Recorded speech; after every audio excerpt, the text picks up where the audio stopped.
Welcome to my channel Mathwithnazia. In this video we are going to learn few questions about cube root. I have already taught how to find a cube root in my previous video. You can refer that.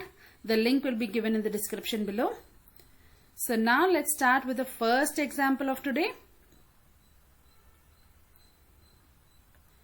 So first example is we have to find the cube root of 700 times 2 times 49 times 5. So this is our question. Here they have given 700 times 2 times 49 times 5. We have to find the cube root of this. Usually what students do is you multiply this and then find the cube root. So which is not the way to do. First let's factorize, prime factorize each and every number and then find the cube root, which is very easy. So now we know 2 and 5 are prime numbers. We will leave it as such. 49 we can write it as 7 times 7. So first let's split 700. So let's see how can 700 be factorized. So let's use the prime factorization method and first find out the prime factors of 700.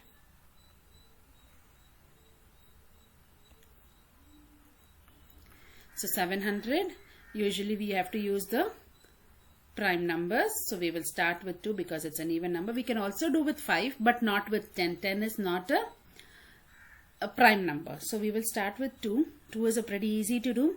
So we get it as 350. So 350 can be further divisible by, further divisible by 2 since it's an even number.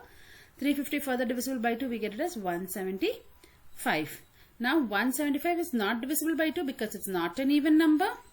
So we will divide this by 5 because the last number is 5. So when we divide 175 with 5, we get it as 35. And 35 can further be divisible by 5.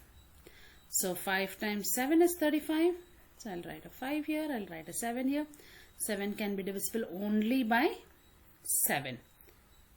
So 7 times 1. So now we have got the prime factors of 700. So let's write that. So cubic root of 700, we have got it as 2 times 2 times 5 times 5 times 7. Now for 700 is done. Now let's see what is remaining. We have remaining as 2. So let's write the 2 here. And we have 49. 49 can be written as 7 times 7. And 5 we will write it as such. So we have got such a big number. So now it is easy for us to evaluate this. See, now we have 3 2's here. So let's combine the numbers and write, which will be easy for you to understand. So we have 3 2's here. So 2 times 2 times 2. And we have 3 5's here. 5 times 5 times 5. Here there are 2 5's and here there is 1 5. Same way we have 3 7. So now, as I told in the previous video, instead of 3 2's, we will take 1 2 outside. Instead of 3 5's, I'm going to take 1 5 outside. And instead of 3 7's, I will take 1 7 outside. So now 2 times 5 is 10. 10 times 7 is 70. So our answer is 70. So the cubic root of 700 times 2 times 49 times 5. Our answer is 70. Isn't it easy? Always take the bigger number, prime factorize it to the smaller numbers, and then. So this was our first example. Now let's see what's our second example is.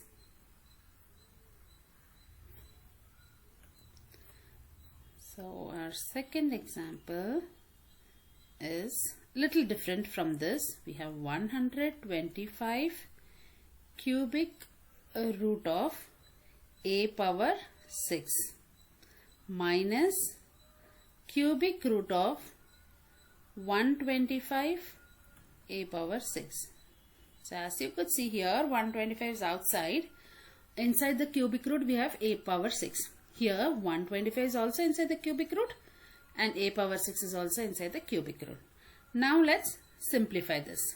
So this will be written as such. 125, which is outside the cube root, we will not do anything.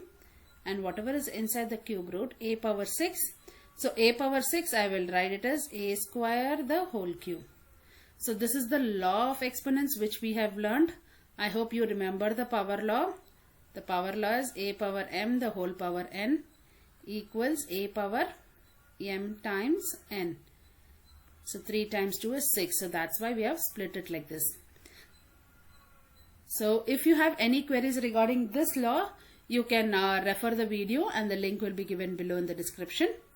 So now we have split a power 6 as a power 2 the whole cube minus, now cubic root of 125 can be written as 5 cube, and same way a power 6 we will write it as a square the whole cube.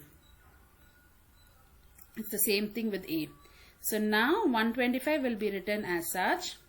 Now cubic root, since it's a cube and this is a cube, we will get an a square outside minus, and again the cubic root we will remove 5 outside, and here there will be a square. So here we have got 125 a square minus 5 a square. So 125 a square minus 5 a square is 120 a square. Isn't it easy? We just have to bring it out of the cubic root and then subtract it. So now let's see the third example for today. So the third example is little different from the first two. So our third example is we have a flower bracket and then we have a small curve bracket, 5 square plus 12 square. This is inside a bracket, and then there is a half here, and then there is a cube bracket here. So how will we do this type of a question? Whenever you get such similar questions, how can we do it? So first we will solve what is inside the curve bracket. So always whenever brackets are given or a parenthesis is given, we will solve the curve bracket first. So when we solve the curve brackets, the outside bracket, the flower bracket will remain the same. So inside the curve bracket we have 5 square. So I'll write 5 square as 25 plus 12 square, which will be written as 144. This will be remaining as such, square power half and the whole cube. So whatever is given I've written as such, only I've made it as 5 square as 25 and 12 square as 144. Now the next step what we are going to do is we are going to add 25 and 144, and the other things would remain the same. So 25 plus 144 is 169 to the power half, and here the cube. Now 169 is a square number. So it is 13 square. 13 square can be written as 169, and the other things as usual. We have just simplified whatever was inside the curve bracket. Now we will use the same law which we have learnt earlier. We will use this power law, a power m the whole power n equals a power m times n. So the same thing we are going to use here. The flower bracket will remain as such. So 13 to the power of 2 times half the whole cube. So here 2 and 2 would get crossed out. So we have only 13 cube. So the 13 cube, we can remove the flower bracket also. So 13 cube. So 13 cube is nothing but we multiply 13 times 13 times 13, which is 13 times 13 is 169. 169 times 13 is, yes, 2197. Isn't it easy? Don't be afraid. Whenever you have some fractions, you can simplify like this and get back to the answer. So let's do the same type of question, another example, so that it is clear for you. So let's see the fourth example for today.